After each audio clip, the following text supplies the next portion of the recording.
alimasag at saka tuna pa nga.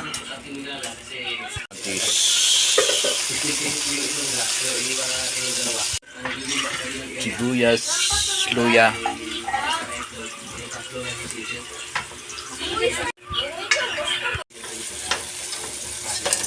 Nalagay na yung alimasag.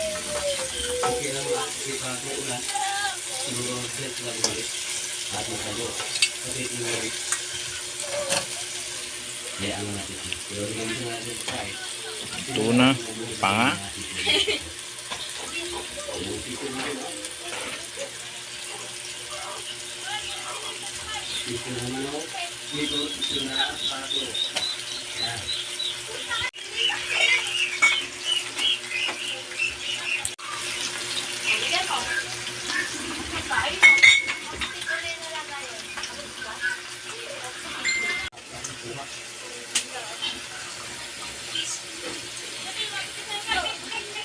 Na natin yung sabaw ng sinaing, pinaghugasan ng bigas.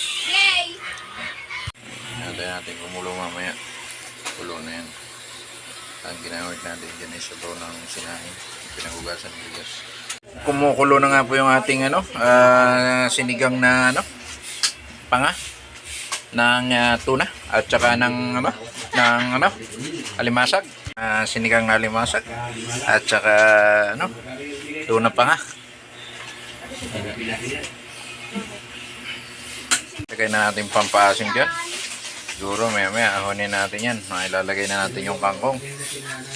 Yung ating sinigang na alimasag at saka tuna pa nga. Lumasa na yung ating pampaasim.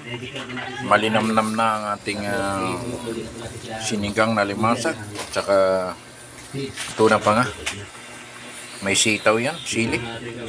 Maya ilalagay na natin yung kangkong. Ilagay na natin yung kangkong. Tapos tatakpan natin, bubuksan maya at luto na yan. Yan. At lutong-luto ng ating sinigang na alimasag at saka panga.